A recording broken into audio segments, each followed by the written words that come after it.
their names clear, and it just helps us make sure that question goes to the right person. And the question may actually look a bit different when it comes up and it's published, because these questions will end up moderating them. It may be a bit different because we've combined a few similar sort of questions, and that just helps us make it more efficient, so we get through more questions. And today you're going to hear from our 3 speakers again. If you joined us in mid-August, we'll hear from Nathan Reid, you'll hear from Sam Griffiths, and you'll hear from Charlotte Gardner. We'll start with Nathan first, and Nathan's from Compliance Partnerships, and he'll be talking on the Capri Beetle urgent actions. So over to you, please, Nathan. We look forward to your presentation. Thank you. Thanks very much, Jamie. Appreciate that opening. I'd also like to thank everybody for making time to attend this information session. Connecting with all of you is an extremely important element of Australia's response to the ever-increasing risk posed by Capri Beetle. And managing these risks isn't something that the Australian Department of Agriculture, Water and the Environment can do alone. We want to work in collaboration with our overseas partners. That includes national plant protection organisations, and then many different parts of the industry sectors involved in exporting goods. So we understand that the measures that Australia's already implemented and will implement it in the future require changes to current industry processes and practices. These changes need to be considered by a range of different industry participants, and those changes are required for a range of different reasons, all of those relating to exporting goods to Australia. And when I refer to industry participants, I'm really talking about producers, manufacturers, exporters, shippers and treatment providers, with the latter being the focus of much of today's information session. From my point of view, I've always said that the first step in complying with a requirement or a measure or an import condition is understanding it. And really the why and the how are extremely important. So I trust that this information session will cover these elements. And as Jamie mentioned, please use the chat function to ask questions at any time throughout the presentation, and those questions will be moderated and published so that we can get to those at the end of the session. So Australia doesn't have Capri Beetle, and we want to keep it that way. Capri Beetle is Australia's #2 national priority plant pest. It's a significant threat to Australian plant industries, including the grain export industry.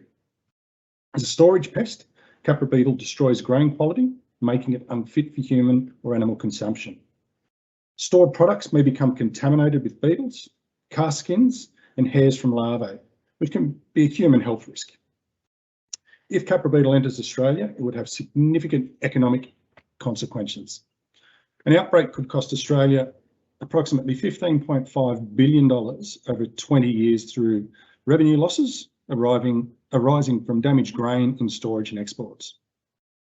But Capri Beetle, what is it? It's a cryptic pest, which makes it very difficult to detect because of its such small size. Larvae can survive without food for over 12 months and are resistant to various treatments, making control potentially difficult and costly. Australia's Capri Beetle free status is important for access to valuable international markets. And we've seen quite a large increase in detections in 2020 and in 2021, including as a hitchhiker in sea containers. The pest itself can survive as a hitchhiker for a number of years. And as I said, it's due to its small size, its ability to survive for extended periods without food, and its preference for inhabiting crevices can make it very difficult to detect. And it can hide undetected in the floors of containers and in the cracks and crevices around them. So when conditions are favourable, beetle populations can quickly increase in size and can contaminate any goods held within the containers. But the focus of today is really around treatment of commodity risks. So the urgent action that Australia's taken, we've taken a phased approach to implementing these measures to guard against Capri Beetle. The urgent actions themselves have been broken into 6 phases. However, you may notice from the illustration on the screen that the phases have not been implemented in a sequential order. The reason for that change and the increased risk associated with sea containers. So if we look at the illustration itself, Phase 1 was a ban on high-risk plant products within unaccompanied personal effects and low-value freight. That first phase of measures was implemented on 3 September 2020. Phase 2 was a ban on high-risk plant products within accompanied baggage or via international travels and mail articles. And that was implemented on the 15th of October 2020. Then we jumped to phase 6. So that was the new measures that related to sea containers, and they came into effect in April this year. The next phase, which is really the phase that we're here to talk about now, is the revised Phytosanitary certification and new offshore treatment requirements for high-risk plant products. So right now, I will hand over, I think. Can I see the next slide there, please? And I'll hand over to Charlotte Garner, who's going to talk about the high-risk plant products under phase 3.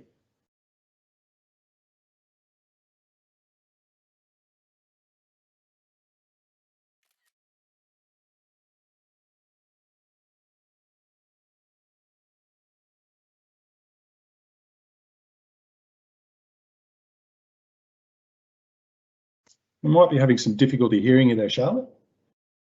Yeah.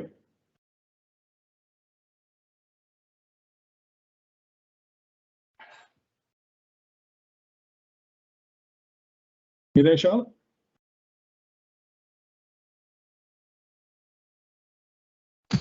Nathan, if Charlotte's having There we problems, go, is that better?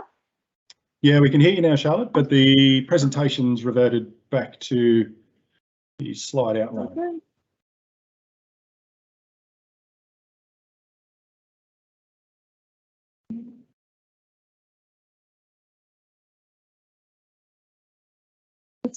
Technical difficulties, guys. Good afternoon, everyone. My name is Charlotte Garner, and I work in the Compliance Partnership section of the Department of Agriculture, Water and Environment. Today, I'm going to give a summary of the high-risk plant products and an overview of the Capra Phase 3 requirements. Phase 3 high-risk plant products. From September 30, 2021, new import conditions will commence for high-risk plant products imported by commercial pathways. The new import conditions will apply to air freight and sea freight, including LCLs and FCL/FCX containers. Please note that the Phase 3 requirements are in addition to Phase 6A requirements. Phase 6A requires mandatory treatment requirements for target risk containers. Please see our website for more details on the container treatments. High-risk plant products, the risk. This slide demonstrates some images of the risk of Capra infestations in high-risk plant products. On the left, we have an image of Capri Beetle adults, larvae, and cast skins in stored grain. And on the right, we have an image of Capri Beetle larvae and adult Capra on seeds. New Phase 3 requirements apply to high-risk plant products. This slide contains a list of the high-risk plant products, including rice, chickpeas, soybeans, peanuts, and everything else listed on the screen.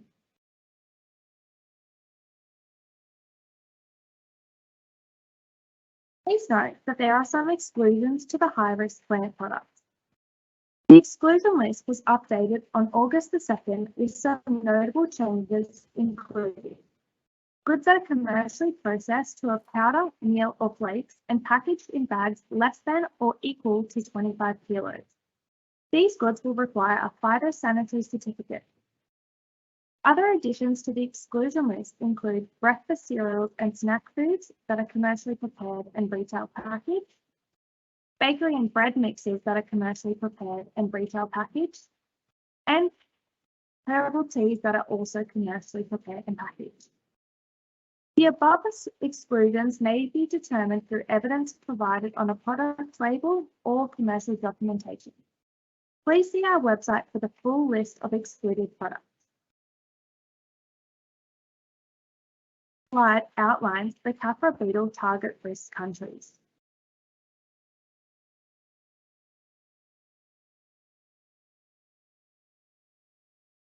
Capra Phase 3 has import requirements for Capri Beetle target risk countries and for all other countries importing high-risk plant products. Capri Beetle target risk countries require the goods to be treated offshore using an approved treatment option. These include methyl bromide, heat, or controlled atmosphere treatment. Target risk countries also require the goods to be inspected by a government official, and this is to be documented on a phytosanitary certificate.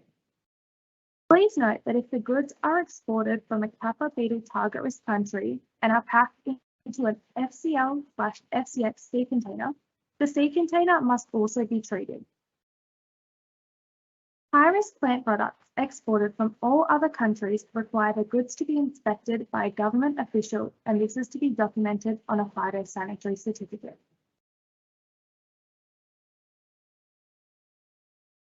If the container is also required to be treated in addition to the goods, then this can be done simultaneously with methyl bromide. For heat and controlled atmosphere treatments, the goods and the container must be treated separately.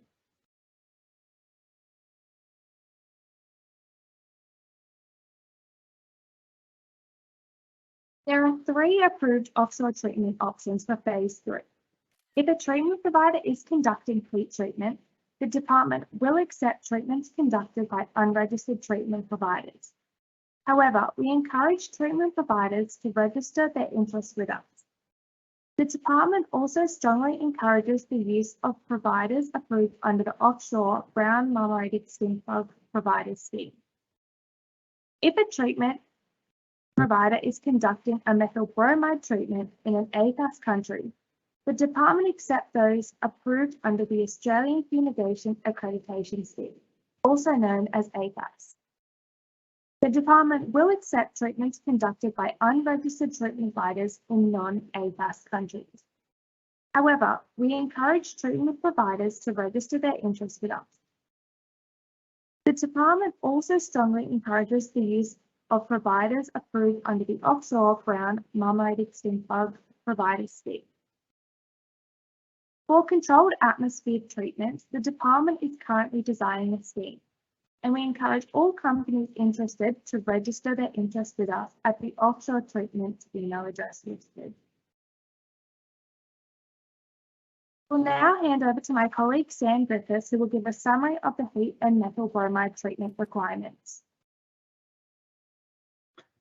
Thanks for that, Charlotte, Nathan and Jamie. Wonderful introduction. Hello to everyone. For those that haven't met me yet, my name's Sam Griffiths. I'm an Assistant Director in the department's Compliance Partnerships section, and I'm going to talk to you today about the heat treatment and methyl bromide treatment requirements under Phase 3. So if you want to click to that next slide for me, please, Charlotte.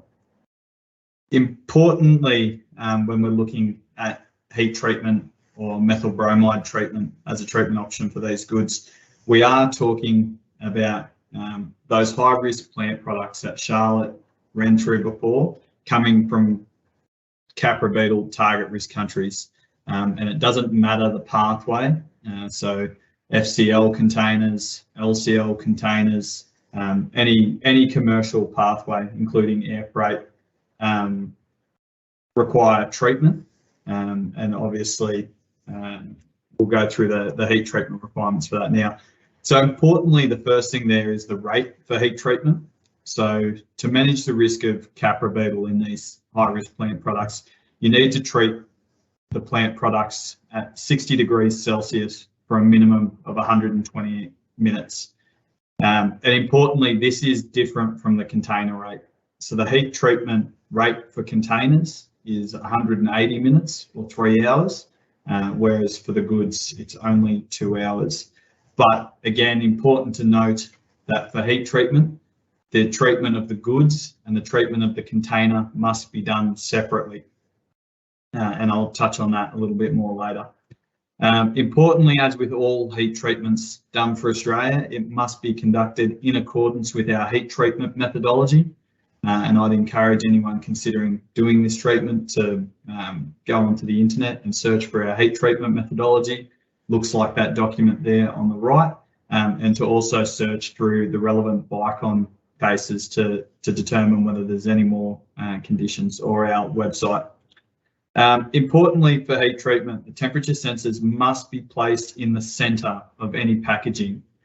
So if goods are being transported in bags or other types of packaging, the sensor must be placed right in the middle of that packaging. And again, I'll touch on that a little bit more later. Heat treatment of these high-risk plant products is a significant undertaking, particularly at temperatures of 60 degrees and for a duration of 120 minutes. This is going to be a challenging treatment to conduct on the high-risk plant products that we've got. Things like grain and seed and powders are very difficult to treat with heat treatment. So anyone that's interested in using this treatment to manage the risk of goods that they're planning on importing that are subject to these phase 3 measures, we'd encourage you to register your interest or send us an email for that offshore treatments at awe.gov.au and just let us know that you are planning on conducting these treatments, because we're interested in having a bit of a conversation with you just to provide some advice to see what you're set up and how you're intending on conducting these treatments. Because as I said, this can be quite a difficult treatment to conduct effectively. Importantly, these treatments must be done within 21 days of export, and failure to meet any of our requirements will result in export or destruction of the consignment in Australia. Treatment on arrival in Australia is not an option under phase 3. So if we don't get these requirements right, the consignment will be directed for export or destroyed. And obviously, we're in the interest of facilitating trade, and it's obviously in your interest to trade with Australia as easily as possible. So we want to make sure you understand these requirements so that you can comply. If you want to flip to the next one there for us, Charlotte. So as I said, importantly, the goods in the container must be treated separately. So if you're importing these high-risk plant products from a Capra country and you're importing in an FCL container, the goods and the container must be treated. But for heat treatment, the goods and the container treatment must happen separately. And today we're talking specifically about the treatment of the goods. For the treatment of the goods, you're required to put in 2 ambient air temperature sensors, and they must be placed away from the heat source. And they're basically to measure that the temperature within the enclosure has reached the right temperature. For the commodities that we're talking about under these phase 3 measures, all of them are basically grain and seed. For those treatments, you're required to place a core temperature sensor right in the middle of the bags or however the grain and seed is being transported. And the number of core temperature sensors depends on the size of the enclosure, but you'll need to have at least 3. And you'll see from that table on the right-hand side there, depends how big your enclosure is, will depend on the number of core temperature sensors that you need. And again, I want to stress that the core temperature sensors must be placed in the middle of any bags or packaging. So inside the packaging, not on the outside or not between separate bags. They must be inside individual bags. Thanks, Charlotte. If you can flip onto the next one. Now, importantly, when you're conducting any treatment, it's important to verify the effectiveness of that treatment. And for heat treatments, we do that through temperature monitoring. For heat treatments, the temperature must be monitored from the start of the heat application until the end of the treatment period. So that means when the heater or the heat source is turned on, right through to the end of that 120-minute requirement. So yeah, as soon as the heat is starting to be applied, we need to start reading the temperature. All temperature readings must be taken at least every 60 seconds, and the temperature readings must be monitored and recorded using data logging equipment. Obviously, every 60 seconds would be challenging if it was a manual process, but through the use of data logging equipment, that should be easy to undertake. But you will end up there, obviously, with a significant amount of data. The treatment period ends when all temperature sensitive readings have been continuously at or above the required temperature for 120 minutes. So that means both the ambient air temperature sensors and the temperature sensors that are within the goods all need to be consistently above 60 degrees for 120 minutes.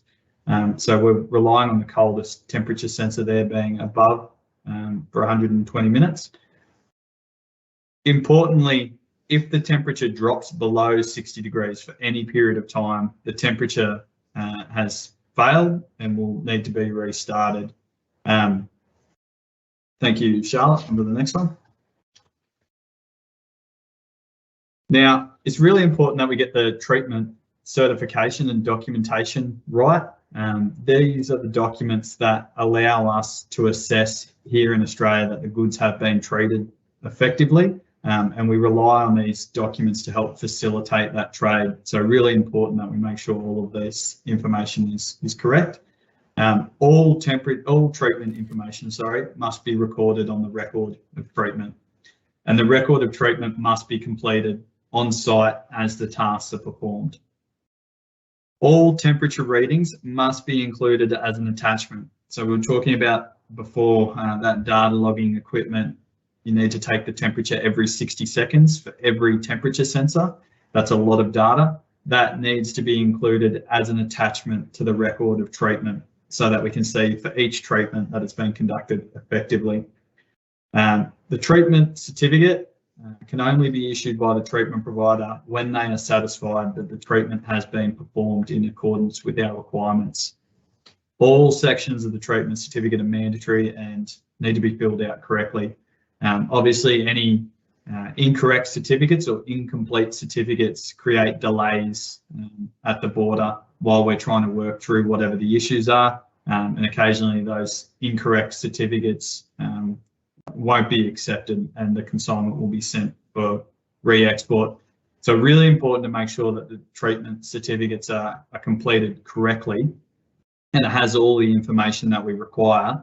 To make that easy, we've included on our website some templates. And so Charlotte, if you can flick through to the next slide. This is what a treatment certificate on the left and what the record of treatment on the right look like for heat treatment. So if you go onto our website, you'll be able to find these documents. If you can't find them, please email us at offshoretreatments@awe.gov.au or look up our heat treatment methodology. They're included in there as well. These documents have all the fields required. So if you don't use these templates, you're obviously at risk of missing a piece of information, which will create delays and may even result in that consignment being exported. So we encourage everyone to use our templates there. That'll make sure you've got all the information required for Australia and make sure that they're filled out accurately and complete. Thanks, Charlotte. Finally, where these goods are coming from Capra risk countries, they're obviously subject to treatment and we need those treatment certificates. But in addition, for the goods, you will need a phytosanitary certificate. So this is different to the current requirements for the container measures. When we talk about the container measures, we do not require a phytosanitary certificate. We just require the treatment certificate. The goods, given that the goods are higher risk, for these treatments, we will require a phytosanitary certificate to be issued by the relevant authority in the country of export. And importantly, we need 2 declarations for the heat treatment on a phytosanitary certificate. We need a declaration to say that the goods were treated in accordance with our methodology, and we need to have a certificate number linked on the phytosanitary certificate. So we need to make sure that the relevant authority acknowledges the treatment as it's been conducted and acknowledges that it's been conducted in accordance with our methodology. We also need that second declaration there to say that representative samples were inspected and found free from all live species of Trochoderma. So need to summarise for heat treatment for high risk plant products coming from Capri Beetle target risk countries. The goods must be treated, and if you use heat treatment, that's 60 degrees for 2 hours. After treatment, the treatment provider needs to issue a treatment certificate. The relevant authority in the country needs to inspect the consignment, and then they need to issue a Phytosanitary certificate with these declarations. Where those goods are also being packed into FCL containers, the container also requires treatment and needs to be conducted at 60 degrees for 3 hours and issued on a treatment certificate. So the container doesn't need a Phytosanitary certificate, but the goods do. So hopefully that's clear. So if you're using heat treatment, the goods in the container need to be treated separately, and the goods need a treatment certificate and a Phytosanitary certificate. And again, if anyone's looking to conduct these heat treatments, please contact us, and we're happy to discuss in more detail how you can go about conducting these treatments effectively. Thanks, Charlotte. The next bit, so that's heat treatment covered. We'll talk a little bit now about methyl bromide treatment. If you want to flick to the next one. Thank you. So methyl bromide, and I suspect that's why most of you came today. So we'll spend a little bit of time talking about methyl bromide. It's obviously a treatment a lot of us are familiar with. So the same rate as our container rate for Capra, so 80 grams per cubic metre, 21 degrees Celsius or above for a minimum of 48 hours with an endpoint reading of 20 grams per cubic metre. Importantly, again, as with all methyl bromide fumigations to Australia, must be conducted in accordance with the methyl bromide fumigation methodology. And I would hope everyone is familiar with that document by now. But if not, please Google the methyl bromide fumigation methodology and you'll find it on our website. Importantly, with methyl bromide, this is the only treatment option where the goods and the container, if the container requires treatment, can be conducted at the same time. But it's really important that if you are looking to treat the goods in the container at the same time, the goods must be suitable for treatment at the time of fumigation. That means the packaging must be suitable for fumigation with methyl bromide. And we'll talk about that in more detail in a coming slide. Again, really important, the treatment needs to be conducted within 21 days of export. And again, failure to comply with these requirements will result in export or destruction of the consignment. And I think it's really important when we talk about that 21 days, it's important to remind everyone in the supply chain of that requirement, and not just for methyl bromide, but for all of our treatment options. We'd encourage our treatment providers to work with the rest of the supply chain, so exporters, importers, customs brokers, the freight forwarders, the shipping lines, to clearly articulate that the treatment requires, it's a 48-hour exposure period, but it also takes time to set up the treatment and to ventilate following treatment. So these treatments can take 3 or 4 days to conduct, and they also must be conducted within 21 days of export, and they can't be conducted on goods in unsuitable packaging. So usually that means the fumigation of the goods needs to happen earlier in the supply chain. And obviously with that 21 days between treatment and export, it's really important that the treatment provider is working with the rest of the supply chain to make sure that there's enough time and that everything's happening as needed. Thanks, Charlotte. If you can flick to the next slide. So this is our rate, as I said, our standard rate of 80 grams per cubic metre at 21 degrees or above, but you can compensate for temperatures down to 10 degrees. Really important to note that temperatures below 10 degrees cannot be fumigated with methyl bromide unless you use a heater inside the enclosure and you monitor the temperature. So if you're just relying on the forecast and using the ambient temperature, anything below 10 degrees cannot be fumigated there. Really important to note that where you compensate the dose at the start of the fumigation, that also means the endpoint reading changes slightly. All of this is available on our website or at the back of our methyl bromide fumigation methodology for a quick reference. Thanks, Charlotte. So setting up the enclosure for fumigation with methyl bromide, really important again that we monitor and verify that the treatment's being conducted effectively. So enclosures that are 30 metres or less in volume, 30 cubic metres or less, only require one concentration sampling tube. All enclosures over 30 metres cubed, which will be any shipping container, most fumigation chambers and most stacks, will require at least 3 concentration sampling tubes. The tubes must be placed in the top of the commodity, at the back of the enclosure, the middle centre, and also the base towards at the opposite end from where the top back monitoring line is placed. So at the top, in the middle, and at the floor, at the front, middle, and end of the enclosure. Really important to note here that if the container is going to be treated at the same time, all of the container requirements also apply. So that means both doors of the container need to be open, the container needs to be treated under a sheet, and an additional monitoring line must be placed under the container. So for container fumigations, you must have at least 4 concentration sampling tubes. But if you decide to fumigate the container and the goods separately, you'll most likely need 3 sampling tubes. Thanks, Charlotte.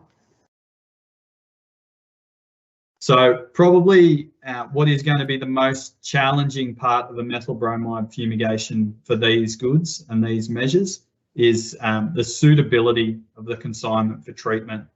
Again, as I mentioned before, when the treatment of the goods is conducted, the goods must be suitable for treatment at that point, which means free from any impermeable material that prevents methyl bromide from accessing the targeted fumigation. Or if there is impermeable packaging, that packaging must be opened or slashed prior to treatment. And again, that's going to be difficult to do with commercial packaging. You obviously don't want to be slashing the packaging prior to shipment. So again, it's important that the treatment providers work with the rest of the supply chain to make sure that that treatment can be applied prior to the packaging being applied. If you are using any sort of plastic packaging or wrapping, we've got a few perforation requirements there. So you'll see the picture on the right, there's some holes in that packaging. You can see in the writing on the screen there what some of our requirements are for perforation to make that packaging suitable for fumigation. I'd encourage everyone to check the methyl bromide fumigation methodology for those requirements. The department is also going to publish in the coming weeks a suitability guide, which will have some more photos and examples of packaging that's suitable and packaging that's unsuitable for fumigation. But again, I think this is probably the hardest part of conducting a methyl bromide fumigation for these goods, is the goods are likely to be packaged in unsuitable packaging, which means the fumigation will need to be conducted prior to that packaging being applied. And then it obviously is going to be challenging to make sure that between the time the treatment is applied and exported, that we haven't gone over that 21 days. So really important that treatment providers work with the rest of their supply chain here to make sure that these treatments can be done effectively. Thanks, Charlotte. If you want to jump on to the next one. So again, importantly, we want to take concentration readings and verify that this treatment's been conducted effectively. Because it's a 48-hour treatment, we need readings at the start of the fumigation, after 24 hours, and then again at the end. So every fumigation will have at least 3 sets of readings from each monitoring line. The fumigation exposure period starts only when all concentration readings are equal to or above the standard concentration and equilibrium has been established. So this is a common issue that we've noticed with some of the fumigations. Some treatment providers are incorrectly starting the exposure period as soon as the gas goes into the enclosure. That's incorrect. We need to make sure after we've introduced the gas, we need to take our first set of monitoring readings to make sure we've got the correct concentration in there and that we've got it evenly distributed, and then we can start the exposure period. All the concentration readings, so when we talk about the standard concentration readings, at the start, middle and end must be above the standard outlined in our methyl bromide fumigation methodology. So if you have a look at Appendix 4, I think it is in our fumigation methodology, you'll see what concentrations are required at the start, middle and end of those fumigations. Important to note that topping up is permitted for these fumigations.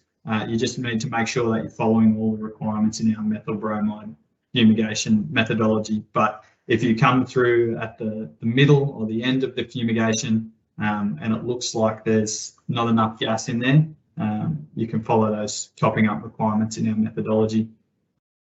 Thanks, Charlotte.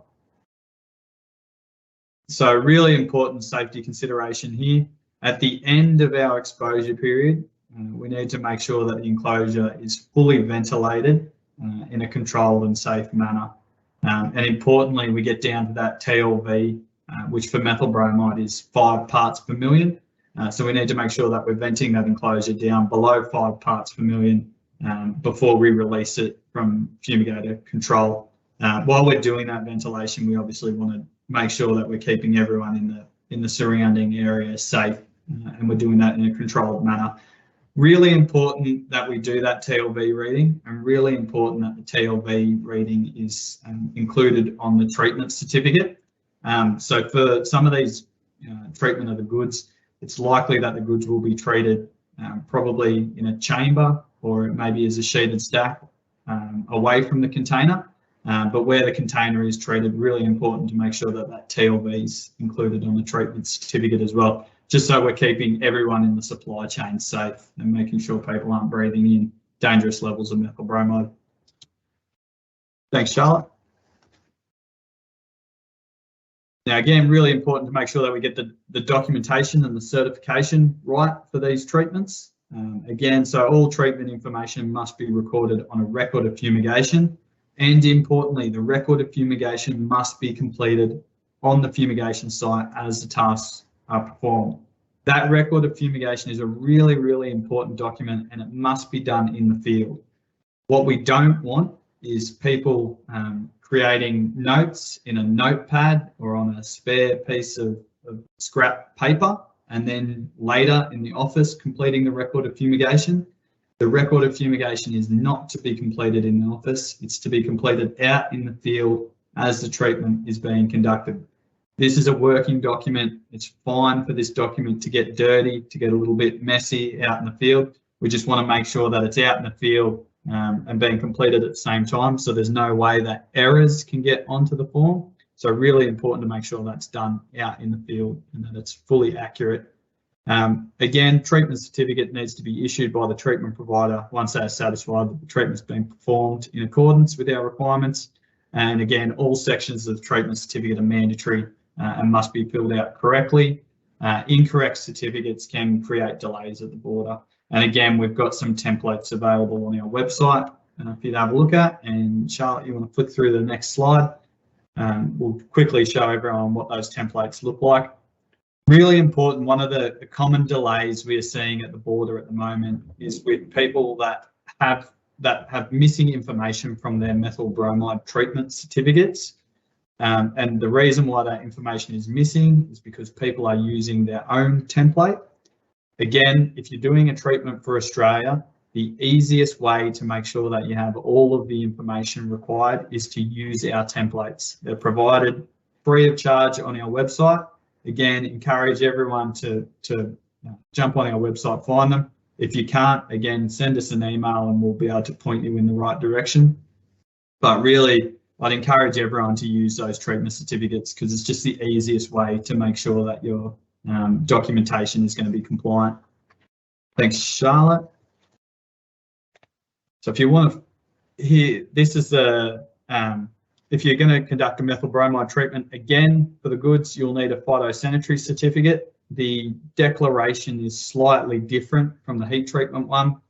So again, we need a declaration to say it's been conducted in accordance with the methodology and a link to the treatment certificate number. But then we also need one of the following declarations.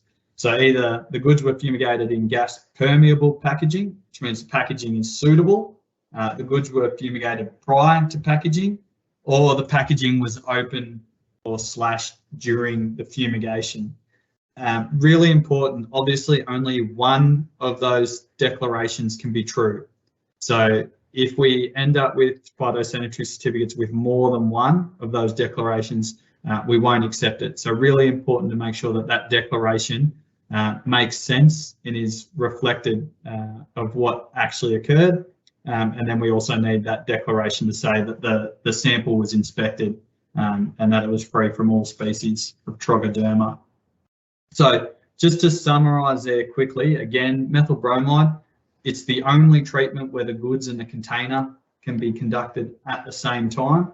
If you are treating the goods and the container at the same time, really important to make sure that the goods are suitable for treatment at the time of treatment, which means they can't be in solid plastic commercial packaging ready for the customer. They'll need to be in packaging that allows the fumigant to come into contact with the goods, or the goods in the container can be treated separately and the goods can be treated earlier in the supply chain. But again, really important to make sure that the treatment's being conducted within 21 days of export. And again, the final note, please make sure your treatment documentation is correct and please use our template because it's the easiest way to make sure that you're compliant. Thanks, Charlotte. If you want to flick to that last slide, here's where you can find some additional information. I'm sure everyone is familiar with QR codes by now. So if you hold your phone camera up to the screen, you should be able to use that QR code, which will take you to a YouTube video with a little bit more information on Capra and the risk that we're dealing with. Otherwise, there's a link to our website with more information. Sign up for our Bicon alerts, which will let you know when we're changing import conditions. Otherwise, you'll have our email addresses and phone numbers there that people can give us a call. So thank you for that. I might hand back over to Jamie to run us through the question and answer part. Thanks, everyone.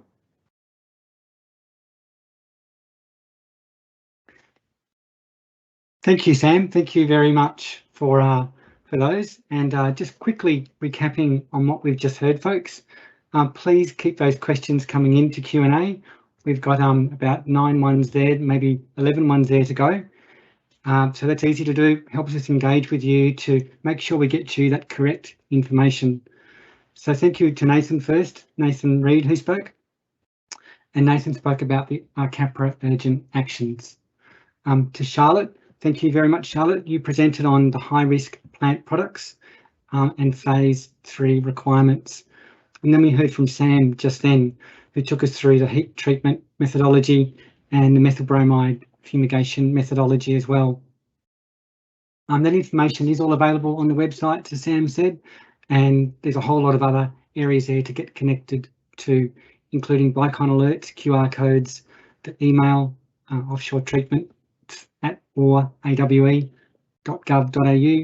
and of course that urgent actions website. Okay, so let's go to that first question that's been published, and it says, please explain about the phase 3 requirements of additional declaration on Loadport phytosanitary certificates. So I'll throw that one out generally. Sam, I think you might be the right person to pick that one up. Yeah, sure. So as I touched on through the presentation there, for high risk goods, we also require, in addition to the treatment certificates, we require phytosanitary certificates. We've got some additional declarations on top of what is normally on a phytosanitary certificate. So need to provide details of the treatment and then also a declaration to say that the goods are free from all species of Trogoderma.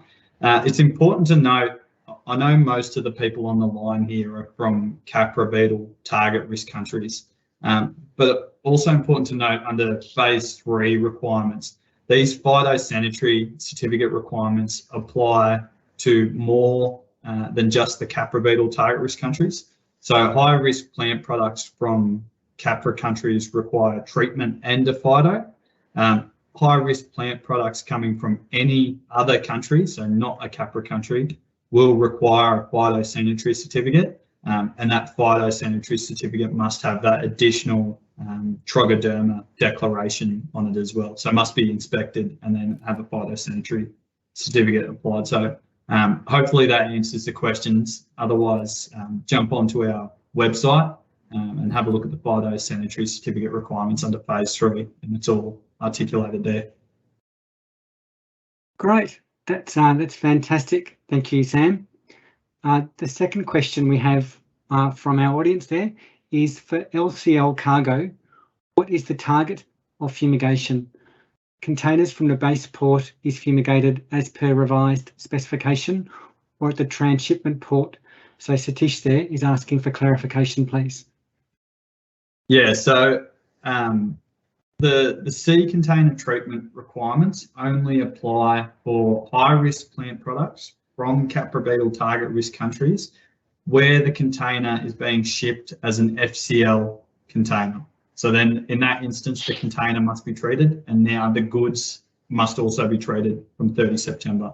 So high risk plant products, Capri Beetle target risk country, FCL, container must be treated, goods must be treated. For LCL treatments, where the goods are being shipped as LCL, the container doesn't need to be treated, but the goods must be treated. So LCL container is just the goods require treatment. So the goods will be treated prior to loading, most likely. They can also be treated in the container that they're going to be shipped in, but the container at the moment for LCL does not require treatment. That may change later as part of further measures that the department decides to introduce, but at the moment, LCL containers do not require treatment. But the goods within the LCL containers will require treatment if they're Capri Beetle target risk goods and they're coming from a Capri Beetle target country. Great. Thank you so much for that answer, Sam. Always very learned and thorough in your responses. That's great. So we've got some questions now from Seven, and Seven's asking, is it possible to have a video recording how the heat treatment is done at Australia to the high risk products? That just might make things a bit clearer, Sam. Yeah, we're always looking for ways that we can support industry. At the moment, we don't have a video. Also, the department itself doesn't have any heat treatment facility. So if anyone in industry wants to work with us to develop something like a video, then we're more than happy to work with people.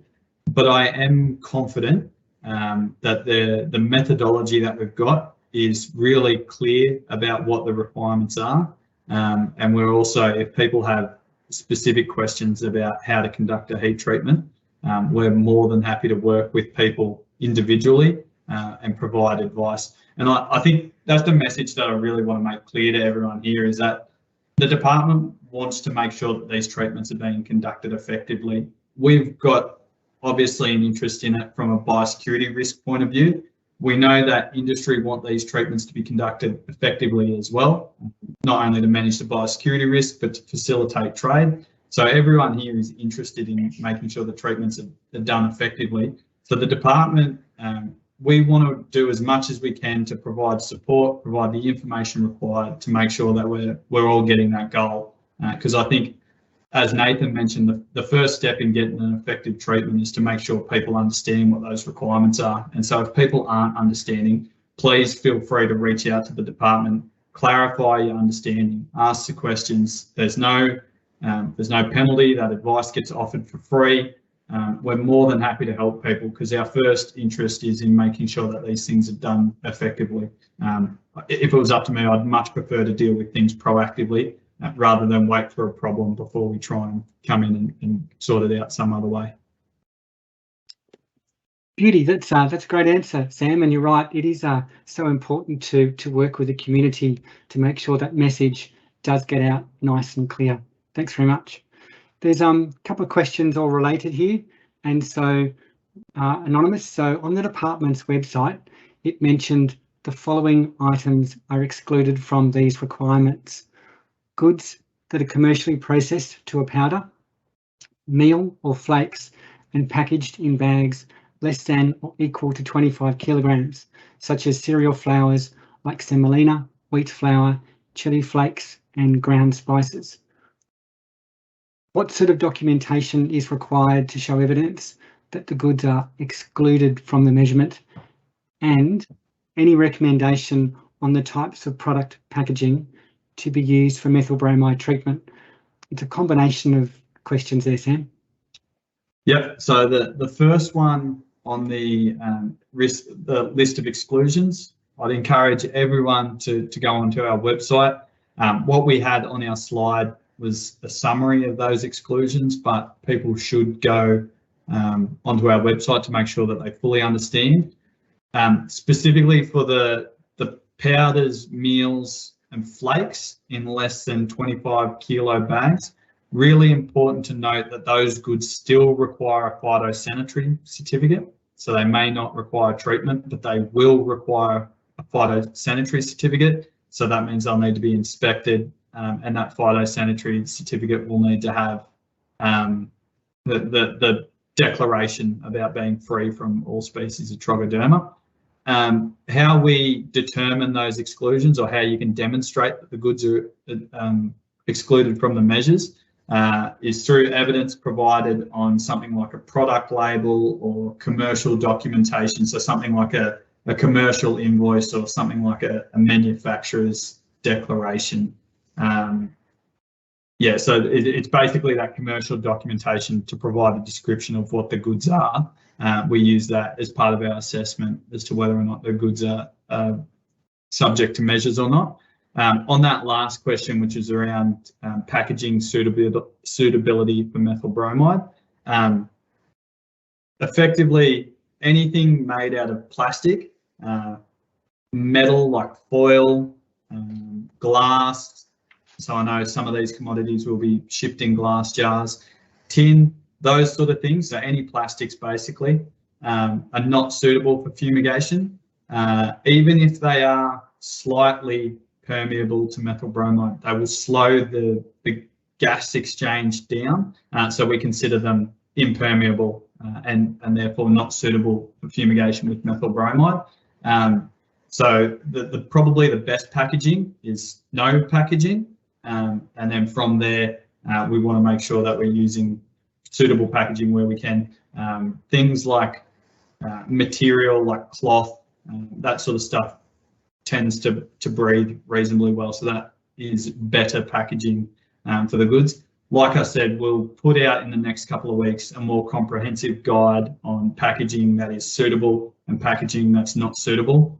So I'd encourage everyone to check our website. We'll also send an email to all of our methyl bromide fumigators with some more advice on that as well. That's great, Sam. Look, thank you for that, because it is a tricky thing. And just thank you also for confirming that you'll send out some more information later on, because there are some more questions coming that do relate to some of those packaging issues. Sam, we've got another question here from Vatningen from catters.net, continuous heat treatment. And so they're asking, or they're saying they've developed a continuous heating and controlled atmosphere treatment, which makes it easier for commodities heat treatment as commodities are spread on a belt. Does this fit in with the heat treatment requirement? So slightly different take, combining two different treatments, and Vatningen's just wondering whether that's possible to consider. Yeah, so I suspect to conduct these heat treatment effectively for any volume of the goods that we're talking about, some sort of agitation of the goods is likely to be required during treatment. But really interested in hearing what your proposal is. So if I can get you to send us an email to offshoretreatments@awe.gov.au, more than happy to have a look at your process and see how it fits in with our requirements. I'd also encourage you to dial into our session tomorrow, which is all about controlled atmospheres, and we can talk through some of the requirements there. But yeah, really, anyone that's looking to do any sort of heat treatment for these goods, I'd encourage you to reach out, email the department, so that we can talk specifically about your setup and how you're going to go about getting an effective treatment. Thank you, Sam, once again. And got a question now from Sanjaya, and it's about the 21-day rule, if you like. What happens if the exporter has dispatched the goods after 15 days and due to a vessel delay, the onboard date exceeds 21 days? Yep, so the department's definition of export, or the definition that we use for export, is slightly different than I think what is used in common usage. So when we say the treatment must be conducted within 21 days of export, we consider export to be when the container is sealed or when it goes to a freight forwarding location. There's a whole list of definitions on our website for what we consider to be export. So when we say within 21 days, it doesn't mean within 21 days of the container going on the vessel. It means 21 days until the container is sealed, or something equivalent to that. So if the treatment's conducted, the container is sealed and the seal is put on there, there's a sealing declaration for that container within 15 days, and then there's a vessel delay, it won't be a problem. So long as that container has been sealed and then is left sealed until it is exported. I'd encourage you again to have a look on our website for that definition of export. We covered it pretty extensively as part of the phase 6 measures, so it might be worthwhile having a look at some of the questions and answers for the phase 6 measures as well, and that'll give you an accurate definition of what we consider to be export. And very timely too, Sam, just to reinforce that connection between the phase 3 and the phase 6 different bits of information. In this case, they're both related because those phase 6 will assist in this phase 3 understanding. We've got some regulars coming back here for our meeting, Sam, I see. We've got a question here now from Jay Carrick-Allen from Rishi Pest Control Services. So it's always nice to see and see familiar names on the screen. And you were spot on before, Sam, when you said a lot of these people will rejoin and continue to be engaged by these information sessions. So Jay Carrick-Allen is asking, we're facing a big challenge in consumer packaging materials. Most of the exporters are not ready to slash the final packaging. So he's asking what precautions can be taken from our end for methyl bromide treatment. And I know you mentioned, Sam, that there'll be further information coming out. So maybe just a bit more on that. Yeah, so I think the first point here really important is, again, like I said, it's important for the treatment providers to work with the rest of the supply chain to communicate what the requirements are. Because if the treatment is conducted, with that packaging and it's not suitable, then the consignment won't be accepted in Australia and it will be sent for export. So I'd be making sure if I was a treatment provider and talking to your clients, I'd make it clear that if the treatment's not conducted prior to that packaging being applied, then it won't be accepted in Australia. So there's no point in doing it. It needs to be conducted either prior to packaging, or that packaging needs to be suitable for fumigation, or it needs to be opened or slashed. But again, as I said before, I understand not a lot of your customers will want the packaging slashed prior to sending. That's obviously commercial packaging. They want it intact for when they go to sell it here in Australia. So I'd be working, like I said, with the rest of the supply chain to make sure that that treatment can be applied early in the supply chain prior to packaging. Obviously, if you're doing that, then you need to make sure that the supply chain has some controls in place to manage the risk of reinfestation after treatment. But yeah, it's really important, like I said, for treatment providers to communicate Australia's requirements to your customers and to make sure that you're not being pressured into doing fumigations that won't work. I'd suggest sharing a link of our website with those requirements to the client, just so that they can understand this is Australia's requirements, and that's how the treatment needs to be performed. Good, thank you so much, Sam. And some other countries too are having issues in this space as well, so it's a concern worldwide. Again, another regular, Kiminda Fernando, and they're asking, is it needing to be mentioned the minimum endpoint reading on the fumigation certificate? And I know there are specific places on that certificate you showed us in your presentation before, Sam. So can you just highlight that, please? Yeah, so at the moment, this is not a requirement for our fumigation certificates. So at the moment, you do not need to put the endpoint reading on the certificate. Now, if you'd like to, you are more than welcome to, and it is likely when the department next conducts a review of our treatment certificates and our methyl bromide requirements, we may change that. So if people want to get in early and include their endpoint readings on the certificate, there's no problem to do that, but at the moment it's not a requirement. Thanks, Sam. Question here from RK EcoCare, and asking about that date, the 30th of September. Is that consignment reaching Australia or loading from the Loadport? So that's date of export. And again, Australia, we use a slightly different date of export than just loaded on the vessel. So if the consignment is sealed prior to 30 September, then it is not subject to our measures. But if it's sealed and exported after 30 September, then it will be. So it's not when it arrives in Australia, it's when it is exported. Okay, thanks, Sam. And Jay Caracallan is back with a question and talking about the FCL containers, and clients are insisting only on packaging material fumigation and not an empty container fumigation. So in such a scenario, Sam, he's asking, what are we expected to do?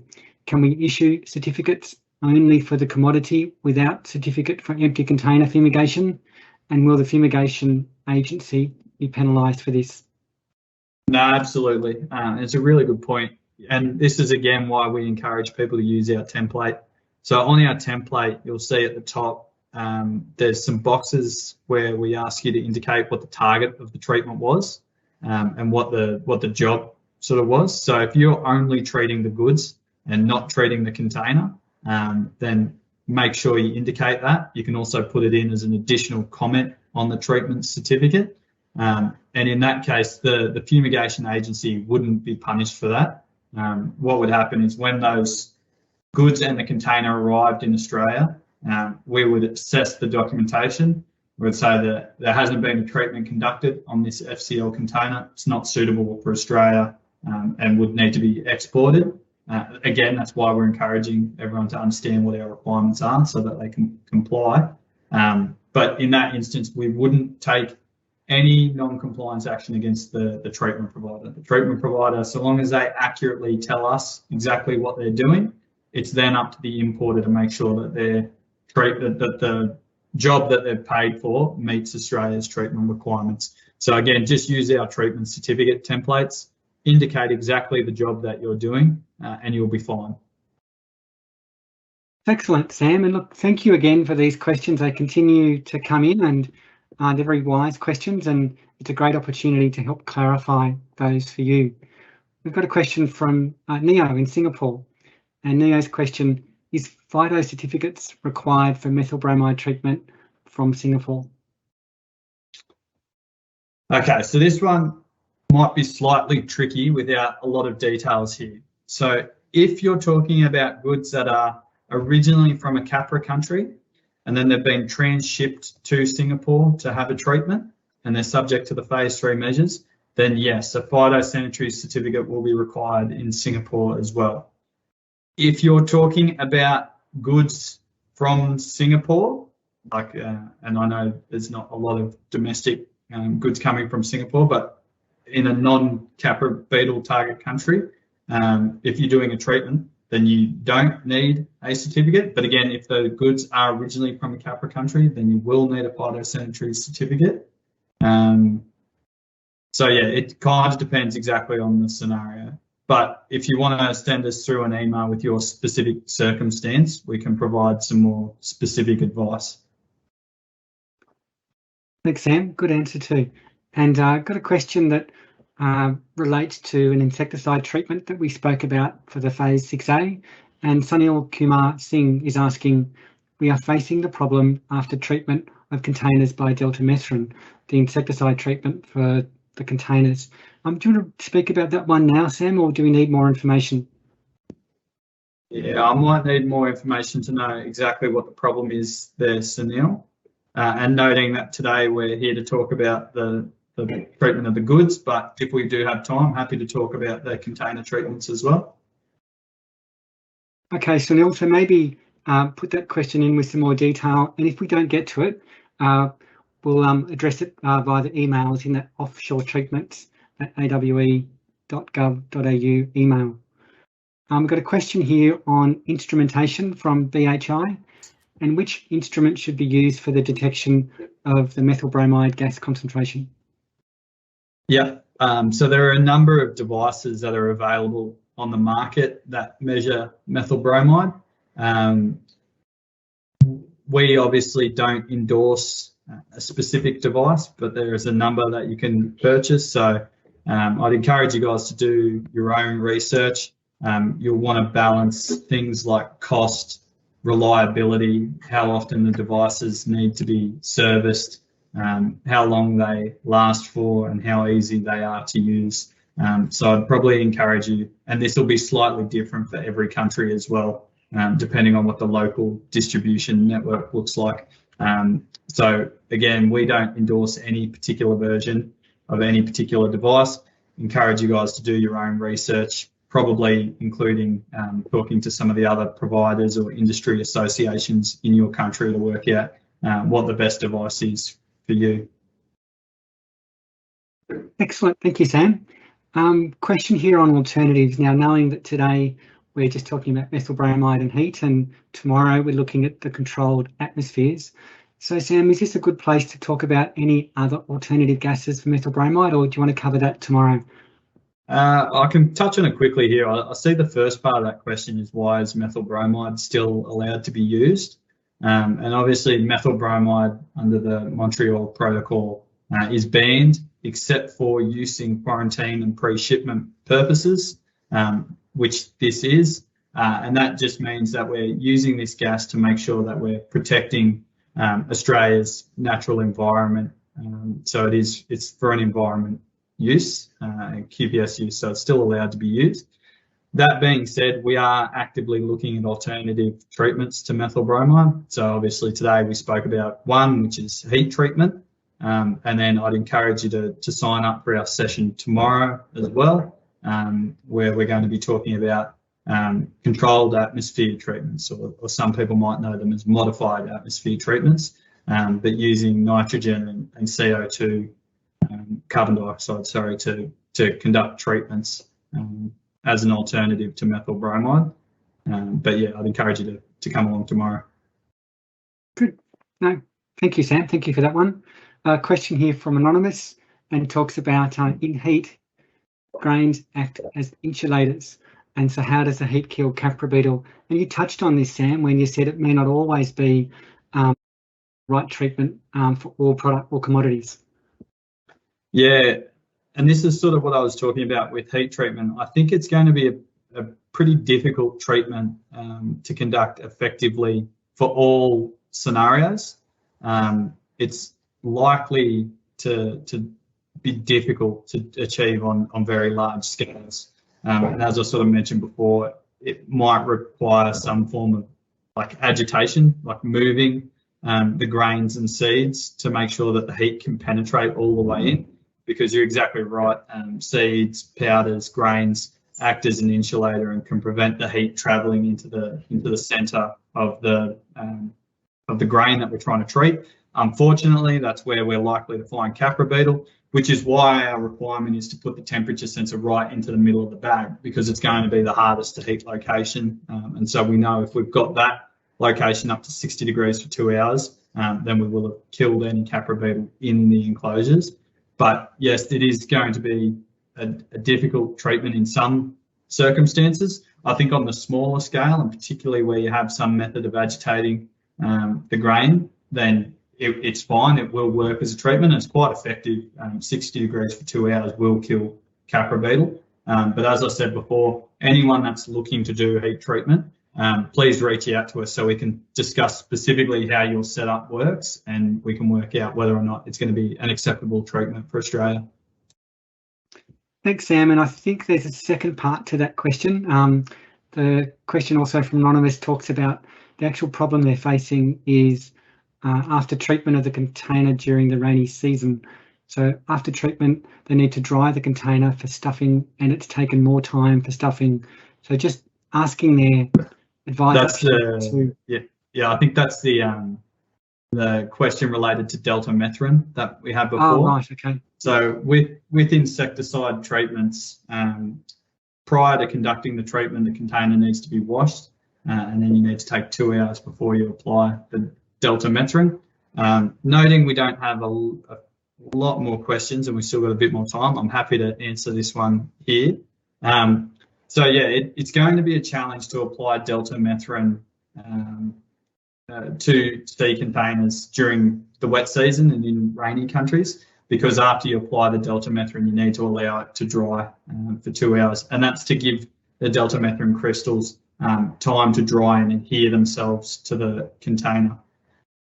If you need to conduct the treatment, if the rain washes the delta methrin off the container, it's just not effective. So realistically, for delta methrin, you need to come up with a way to keep the container dry for the 2 hours afterwards, whether that means conducting the treatment undercover to protect the container from the weather after doing the treatment, or whether the delta methrin treatment isn't suitable if you can't protect it, and you might need to use something like methyl bromide or heat to do the treatment in that instance. But yeah, it's really important to make sure that the containers dry properly after that insecticide's applied to give it a chance to get that residual effect on the container. So if the containers can't be kept dry, unfortunately, delta methrin's not going to be an option in that scenario. Thank you, Sam. Yes, we are getting a couple of these questions published in bits, so excuse us for breaking them up a little bit, people. Just in the meantime, Praveen is asking what visibility will industry have on what containers are considered high risk? So in terms of the criteria, we've published everything on our website. So we consider FCL containers carrying high risk plant products from Capri Beetle target risk countries to be high risk. We also consider any FCL container from a Capra country going to a grain or nut growing area in Australia. So that's regardless of what's in the container. So any container from a Capra country that's FCL going to a grain growing location in Australia, that's considered high risk. So that's what our measures are at the moment. The department's doing more and more work to try and identify all the containers that have Capri Beetle risks in them. So in previous presentations, when we've talked about containers and the risk of Capri Beetle in containers, we've spoken about the fact that Capri Beetle can survive in containers for up to 5 years. And that can make it really difficult for us to determine which containers are likely to have Capra and which ones don't. It essentially means that any container that's carried high risk plant products from a Capra country within the last 5 years is high risk. And so the department's working towards how do we target all high risk containers, anything that has a risk of carrying Capra, so that we can manage the risk. But again, for visibility, all of that is on our website, and we'll keep everyone up to date as we sort of make progress on deciding any further measures for the containers. But at the moment, it's high risk plant products from Capri Beetle countries as FCL containers coming to Australia anywhere, and then FCL containers carrying anything from a high risk Capra country going to a grain or nut growing area in Australia. Those are considered high risk at the moment. Thank you, Sam. And I guess sort of going on from that one is another FCL container question. This one, quite a particular question, having steel machinery packed in wooden packing material. How should this be treated with methyl bromide? That's quite a specific question. Yeah, we are getting into some specifics here, and this is where I'd encourage everyone to use Bicon. So everyone should be familiar with Bicon, but if you're not, that's Australia's database of all of our import conditions. And it basically asks you a series of questions that will help you determine exactly what your import conditions are for your consignment. So for steel machinery, if we're talking under the Capra requirements, steel machinery is not a high-risk plant product, so it's not subject to the phase 3 requirements, and unless it's going to a grain growing or a nut growing area in Australia, then it wouldn't be subject to the container measures. If it is from a Capra country and it's going to a grain growing area, then the container would need to be treated, not the steel machinery itself, but the container.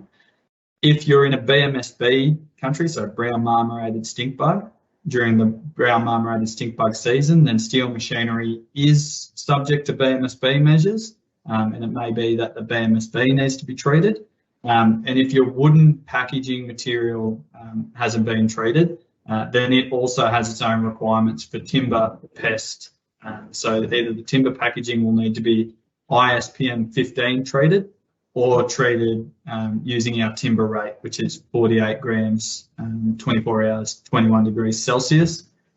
So it's a really specific question, and I'd encourage those specific questions to go towards Bicon, just so you can answer all the questions that are directly related to you and work out exactly what treatment requirements your consignment needs.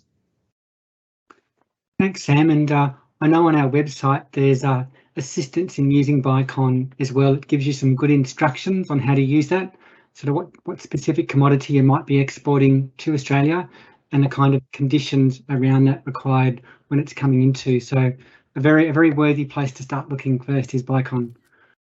Got a question here from Johnson VJS Fumigation Service, and we're fumigating cargo, this one rice, prior to packing in rice mills, but later the unfumigated cargoes were mixed without their knowledge, and the exporter mixes things because of any damages or shortages of cargoes while packaging.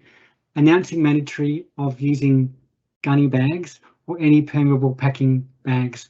Cargo can be fumigated in warehouses and cross-infection can be stopped. So there's a couple of things in that particular question from Johnson. Yeah, definitely. So mixing untreated and treated goods is never a good idea. Obviously, always runs a risk of reinfesting the consignment. So again, this is where I'd encourage treatment providers to work with your customers to explain the treatment process, explain the importance of the treatment in exactly the same way we have today, and explain that where untreated goods are mixed with treated goods, then it's like no treatment has been conducted. So it's basically untreated. And it's worth pointing out, like, Australia does detect this at our border. We take random samples of goods. In this instance, under phase 3, the goods also need to be inspected by the NPPO prior to export. So where those untreated goods are mixed in with the treated goods, it's likely we're going to be able to detect that through detections of live pests and that sort of thing. So really important to make sure that the importer and the exporter understands that, so they're not willing to take that risk. In terms of us announcing mandatory use of packaging and that sort of thing, we probably aren't there yet. It's something we can definitely consider if we had more information on it. But what we do require is that exporters make sure that goods are handled appropriately after treatment to make sure that those goods aren't getting reinfested after, you know, an effective treatment's been conducted prior to that. So it's really all about educating the rest of the supply chain and making sure everyone's taking a shared responsibility for making sure that these consignments meet Australia's requirements. Thank you, Sam. There's two questions I'll join up here. Are there any hands-on images available for the container? I think this relates to the deltamethrin insecticide. So the first one is, are there any hands-on images available for the container? And should the and while they don't usually treat shipping containers, they'll have some videos on how to go about applying treatments, usually to outdoor surfaces, and a lot of those concepts can be shared for the container. So I'm confident that we've got a lot of information there. But again, if you've got specific questions, reach out to us. More than happy to answer any specific questions that you've got. In terms of the second question on the application for empty container, so if you're going to use for the container treatment, if you're going to use heat or insecticide, the container must be treated while empty. If you're going to use methyl bromide, you can use methyl bromide after the goods are being packed, but if you're going to use methyl bromide to also treat the goods, then the goods need to be suitable at the time of fumigation. So hopefully that answers that question, but let us know if you still need any more information. Thanks, Sam. And I was looking on that Urgent Actions website the other day, and there's a couple of videos there which actually show people treating a container with insecticide. So they were quite good to see. Question on Anonymous on importing small, so 1 to 5 kilogram quantities of goods for scientific purposes. And they're having issues finding providers willing to treat those small quantities. Do you have any advice on where they could go or who they could seek, or put them in with contacts for different countries? If you probably send us a message with or an email, sorry, send us an email with which specific country you're talking about, and we might be able to see if we can help. There's industry associations in each country. You've obviously also got the governments in each country that regulate these treatment providers as well. But yeah, if you let us know specifically where you're importing from, we might be able to see if we can provide any more advice for you. Thanks, Sam. And 2 questions I'll combine into one from Sahib Hussain, and they're asking if the container is delayed and due to sea humidity, in this case, if there's any infestation occurring, will that shipment be rejected or not? And I guess this is in relation to grain, because the next question is about, we spoke about alternative products before, and they're asking, why doesn't Australia recommend phosphine instead of methyl bromide? Now, we did do that on an earlier information session. Yeah, so the first bit around the container being infested and what happens. So yeah, any container that's infested with live Capri Beetle, Australia is obviously going to take measures to manage the risk of that, and that will usually mean that container will be exported from Australia, won't be accepted. However, in saying that, the risk of reinfestation of treatment can be managed down to a really, really low level. So if after you've done the treatment of the goods and the container, both the goods and the container are clean, and then the container is sealed, there is a really, really low likelihood of any reinfestation from Capra.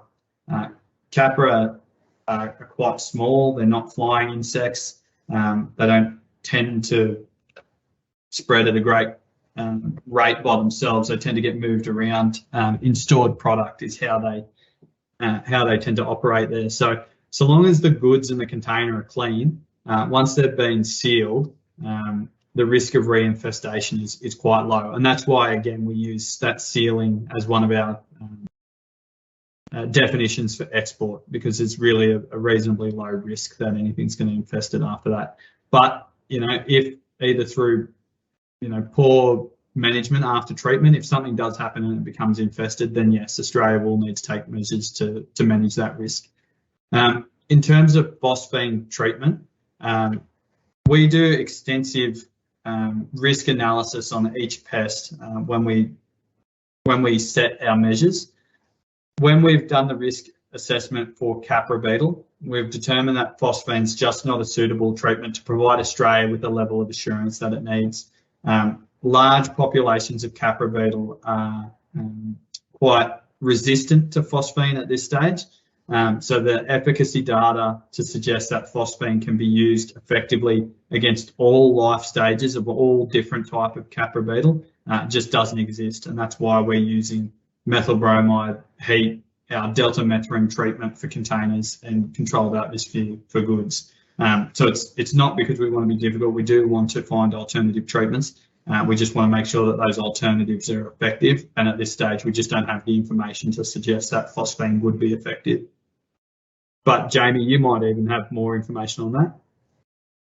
Thanks, Sam. Look, I think you answered that really well. It's all about the efficacy and the lack of demonstrated efficacy with phosphine in that particular scenario. Yes, phosphine's a good grain fumigant for general use, but in this particular case, it's very specific. Phosphine is not something the department has had the data confirming that would work. So well answered, Sam. It's necessary, anonymous, is this necessary to treat an empty container with methyl bromide and after filling again, fumigation? Doesn't this increase the cost? I think there's two bits there. One is about what might be a double treatment, and the second just about the cost of not doing something correctly. So yeah, to clarify, so the goods and the container both need to be treated where they're both subject to our measures. But let's assume that they're both subject to our measures. Then both the goods and the container need to be treated. Now they can either be treated together or treated separately. It's up to the supply chain and the fumigator to work out the most efficient process.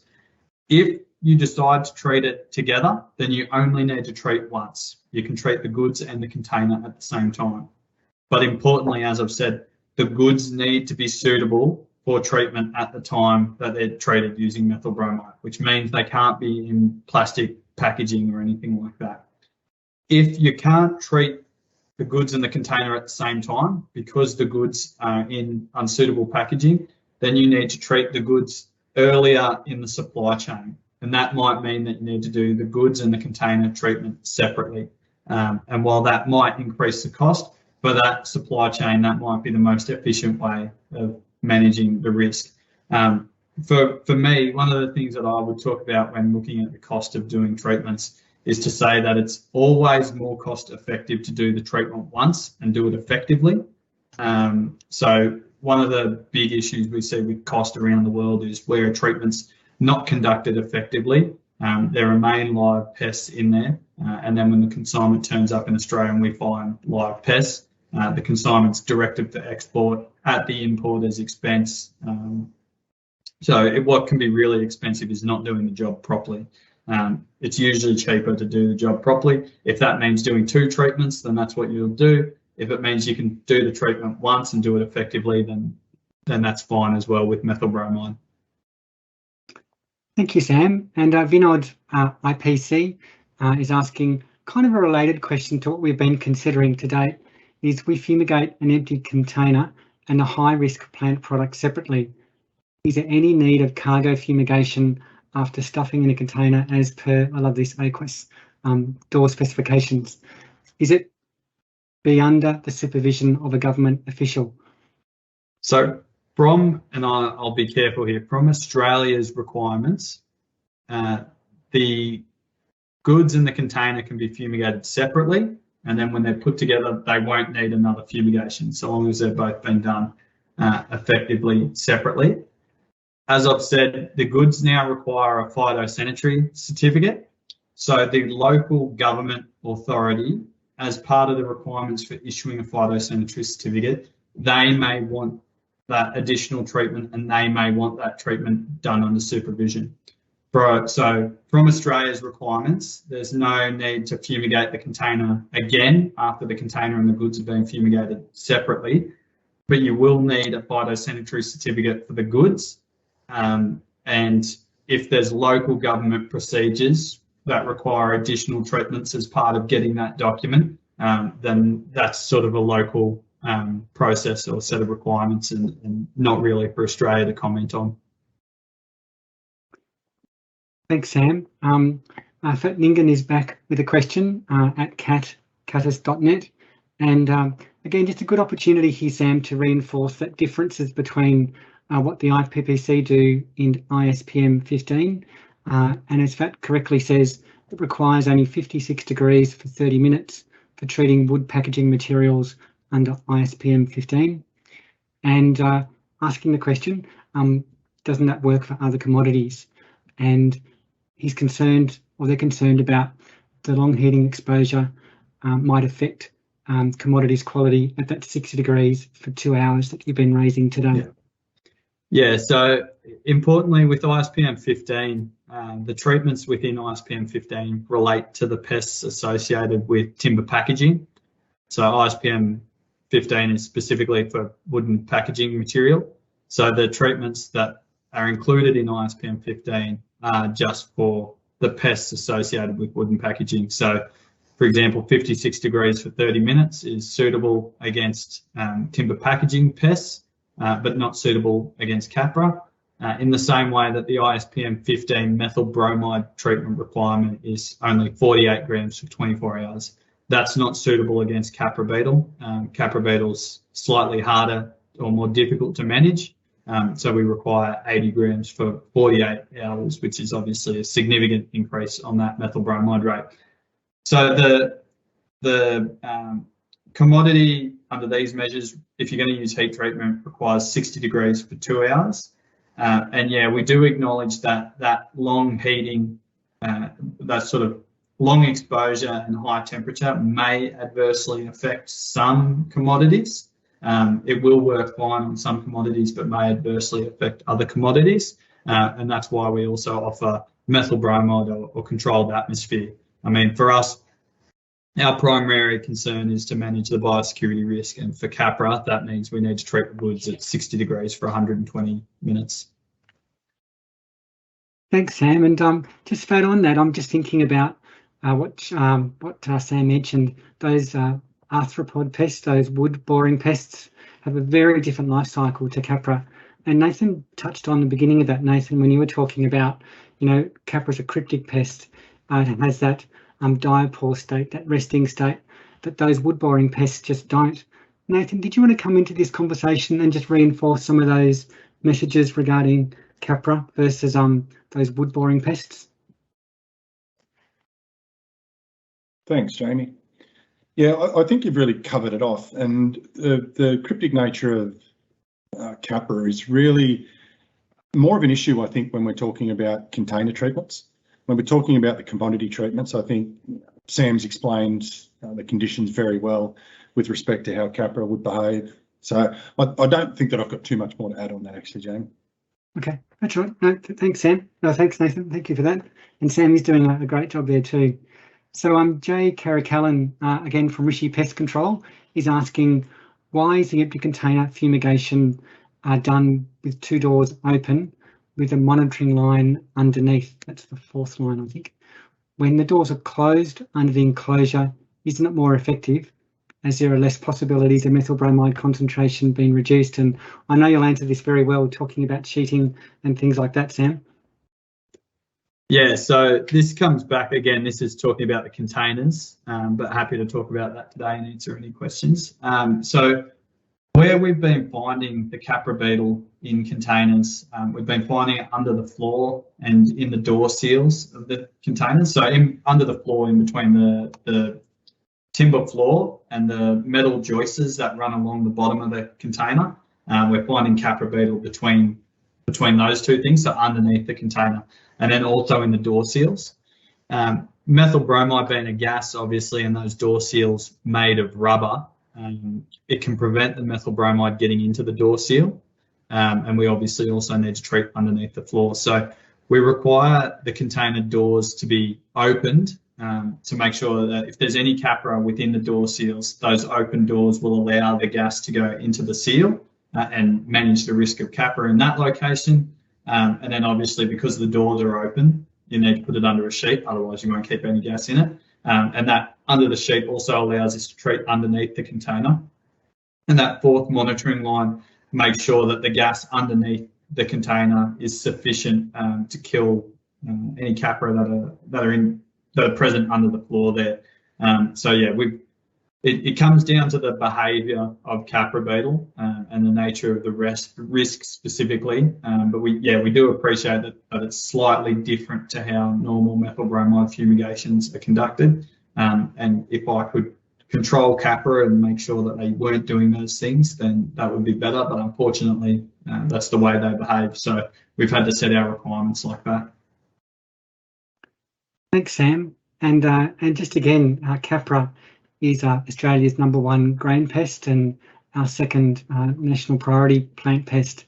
And so Capra is what it is. It's a beast that is very difficult to control, and thus these conditions, thus these different phases of controlling Capra, and that website that's ever increasing in size, the Urgent Actions Capra website.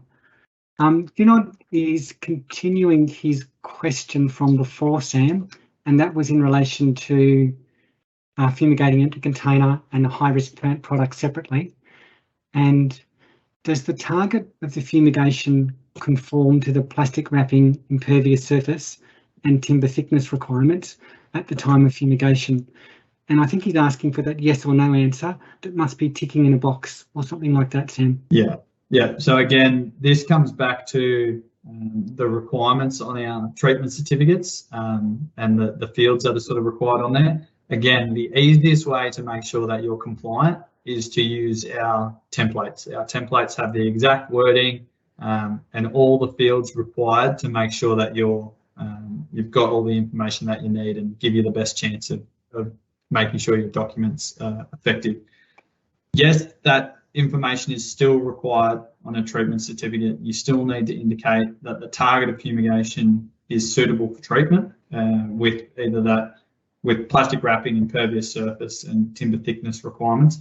That's extremely important for these phase 3 commodities that are likely to be packaged in goods that aren't suitable for fumigation. So we need to make sure that that declaration's on the certificate and also on the Phytosanitary certificate to tell us exactly how you met our consignment suitability requirements. So yes, continue to make sure that that question is on your treatment certificate, and please, everyone, use our templates from our website. It is the easiest way to make sure that you're compliant. Good point to note, Sam. By using those templates, we're assured of the best pathway through that quarantine station. Question here from SS and saying, is it mandatory to fumigate every container going to Australia for Capri Beetle treatment? Should we compulsorily fumigate every container, even if the goods are leather goods or such? And I know you'll reinforce some of those phase 6 and some of today's points there too, Sam. So not every container is subject to measures. So again, the things that are subject to measures. So under our container requirements, so to treat a container, you must have, there's 2 sets of requirements. It must be high risk goods, high risk country, FCL. That requires a treatment. Alternatively, the second set is Capri Beetle target risk country, any goods, FCL, and going to a rural grain growing or nut growing area of Australia. So those are the things where the container needs to be treated. Now, if you've got high risk plant products and you're from a Capra country, which is the same set of requirements as that first set of container treatments, but for high risk plant products, Capri Beetle target risk country, doesn't matter FCL, LCL, air freight, anything. The goods require treatment, and the goods also require Phytosanitary certificate. So not all containers require treatment, but high risk goods, high risk plant products, Capri Beetle target risk country requires treatment. Capri Beetle country going to a grain growing area requires treatment. High risk goods, Capri Beetle country, the goods require treatment. Again, if it's hard to sort of understand that, I'd encourage you to have a look at our website because it's sort of laid out really clearly on our website. Thanks, Sam. Good place to go, that Urgent Actions website. Yeah, because it is complicated and we've heard a lot today as well. Vinod's asking another clarifying question. As per the new instructions on or after 30 September, the certificate must include any relevant statements confirming that the fumigation conforms to the plastic wrapping, impervious surface and timber thickness requirements at the time of fumigation. So the question, I think, is either of the first one or second one, question type or the statement type, is to be typed in the certificates. Is that something that we can clarify at this point, Sam? I might need, yeah, I might need put a lot of more information in there too, Sam. A lot of links in the chat. Yeah, sorry, I've just dumped a whole bunch of info in there. So I've put the certificate template link and a link to our high risk measures in our C container, high risk good measures, sorry, in our C container measures. So I encourage everyone to link in there. So with Vinod's question, again, it comes back to the information that's presented on the treatment certificate. And again, just use our template is the easiest way to make sure that there's no confusion over what information needs to be on the template. Thanks. Thank you, Sam. And again, those links that Sam put in the chat will take you to those certificates. The treatment certificate link, phase 3 information, and the C container information. Thanks, Sam. The planters are PVT limited, and it's a suggestion. So if live Capra is found in a container, will it not be good to re-fumigate that container at port in presence of the Australian authorised official, and shipment is released instead of re-export? For sure, the cost of re-fumigation must be charged for the exporter. In this case, the exporter has to bear that loss, and so it's more about treatment, onshore treatments. Yeah, so each consignment will be determined individually on the merits of that consignment, and it's all about whether or not the risk can be managed in Australia.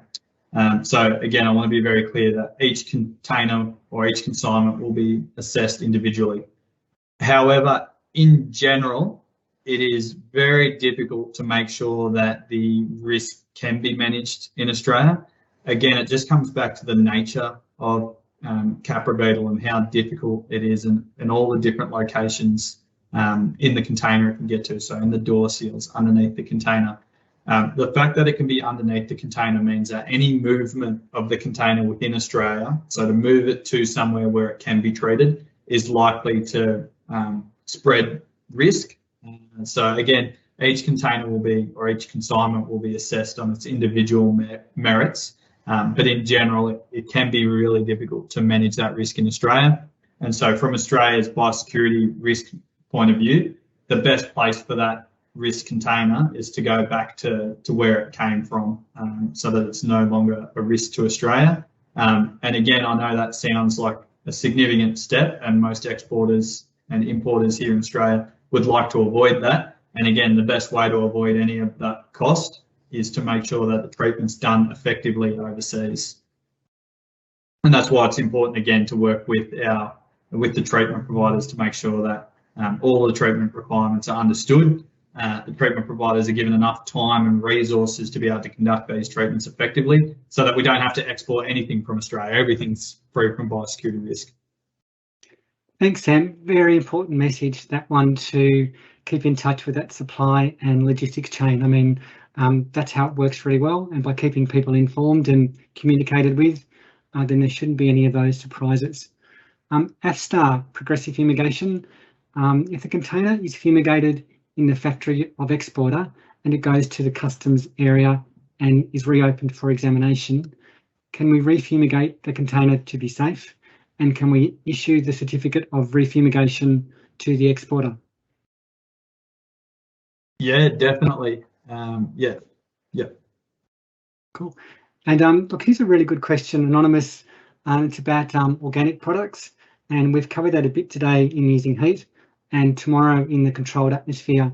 But the question's about which method effectively can be used for organic products. Treatment. Yes. So obviously, our three options are methyl bromide, heat, or controlled atmosphere for the goods.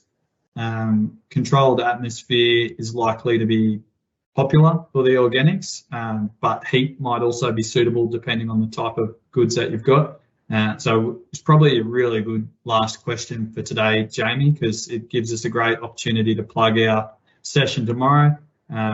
Make sure everyone comes along tomorrow to hear about Australia's controlled atmosphere treatment requirements, because that might be more applicable for the organics industry there. Yeah, sure. Very good point too. And look, one more question has just come in. So maybe we'll just look at this one first, and in case some more come in too.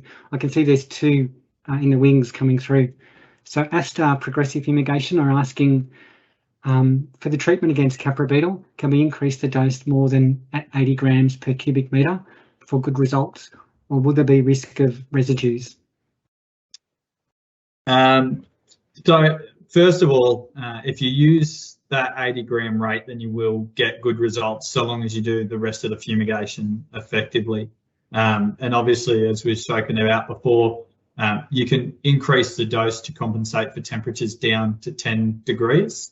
But what I will say is that residues are a separate risk from the biosecurity risk. So from my point of view, we want to make sure that the treatment's done effectively. And like I've said this whole time, we base our measures on science and efficacy data. We are really confident that our 80 gram rate, if performed effectively, will create an effective treatment and will manage the risk. So from our point of view, there's no need to increase the dose above 80 grams unless the temperature goes down. If you did want to increase the dose, you would have to check your local requirements to see what you're allowed to do. Again, methyl bromide is regulated as an ozone depleting substance, so there may be local restrictions around how much you dose your container.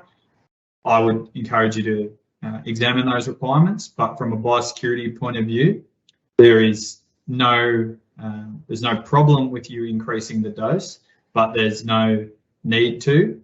From an ozone point of view, there might be a problem with you increasing the dose, and from a residue point of view, there might be a problem with increasing the dose. So do your own research is sort of what I'd say, but also know that using the 80 gram rate will get you an effective treatment. So there's not exactly a need to increase the dose, but if you wanted to, check your local requirements. Thanks, Sam. And am I correct in saying that methyl bromide methodology that's been published and the guidelines and the history that's had, so they've come from those AFAS documentations, that history has shown that, you know, those rates, as you said, for Capra are effective. You've got that temperature compensation for those cooler climates that you may need to consider. But the best thing is to follow those that methyl bromide methodology and include information from guidelines as well. Now, we're at the end from what I can see for questions. Did you want to go back at all to the organic considerations, or given we've just got a few minutes left, Sam, shall we start to wrap up? Yeah, I think we wrap up. And again, if anyone wants more information on the organics stuff, I'd encourage you to come along tomorrow. In terms of wrapping up, Jamie, I know you'll do a great job, but there's a couple of things that I just want to reiterate for everyone. Our methodologies, whether you're using heat or methyl bromide or any other treatment, they're the best place to find information on the requirements. So I'd encourage everyone to look at that first link that I put in the chat, and that will take you to our methodology page. All of those requirements need to be followed. If anyone has any questions, if you didn't get a chance to ask them today, and you think of another question, again, as I said before, we're in the business of trying to support industry in doing these treatments effectively. We have a shared interest in making sure that these are done properly the first time around. So encourage everyone to reach out if you have any questions.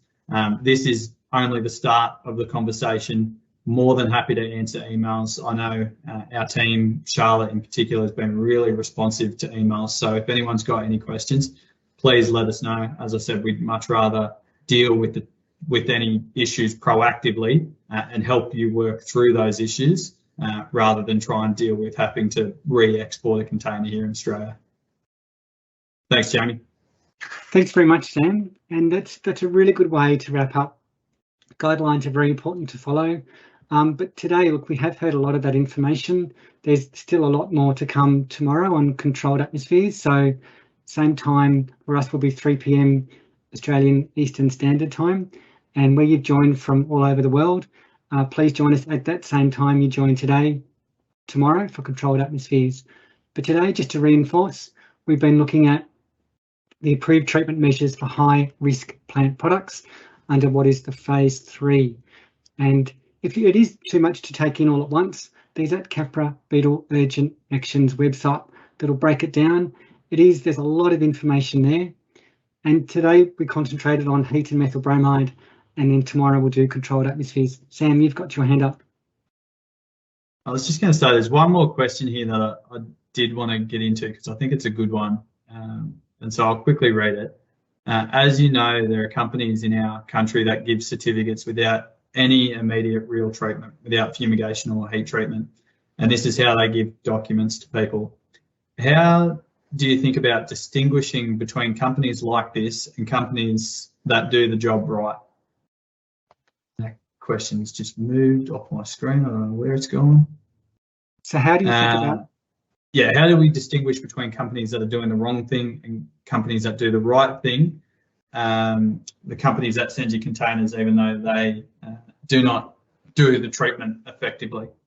So this is a really important point. And so today we've been talking about supporting industry to comply, talking about our requirements and making sure everyone understands what they need to do.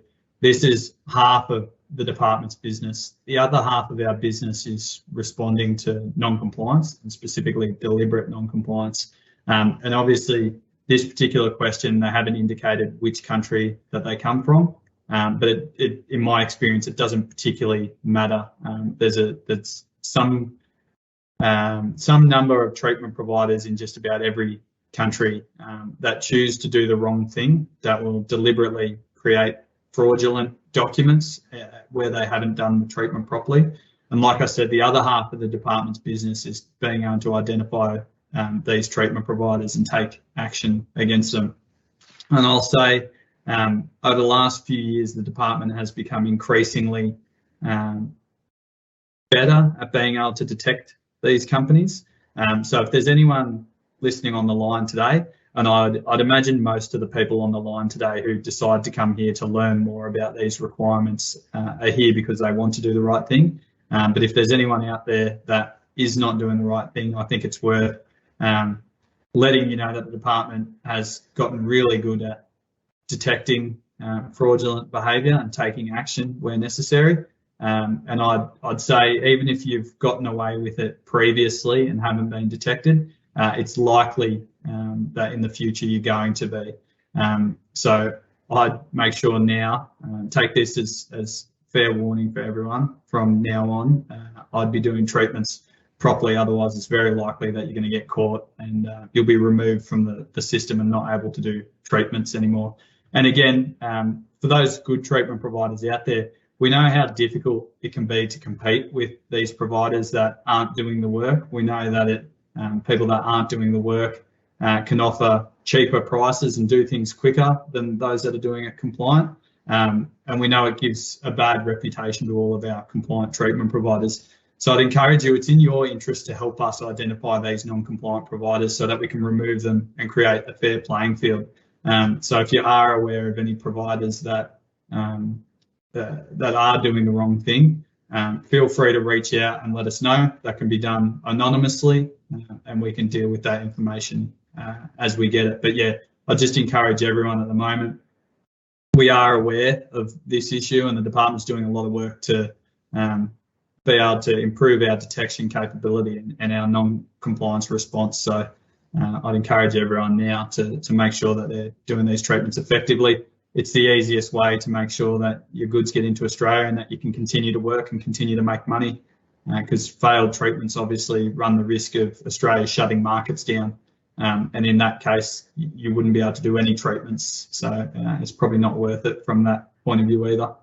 Thanks, Jamie. Sorry for jumping in there. No, Sam, really good way to end, and just reinforcing the compliance partnerships messages of the group. So we've had the compliance partnerships group here.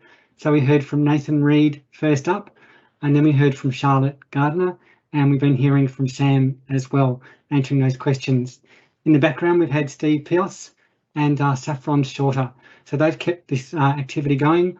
We'll see you tomorrow, same time at 3 p.m. our time for the session on controlled atmosphere. Thank you for joining us. We do like sharing this information, and as Sam said, we encourage you to support each other, maintain that high compliance with these biosecurity treatments for Australia. So thanks for your time. We'll see you tomorrow afternoon. Please go and enjoy the rest of your days. Okay, take care. Bye-bye.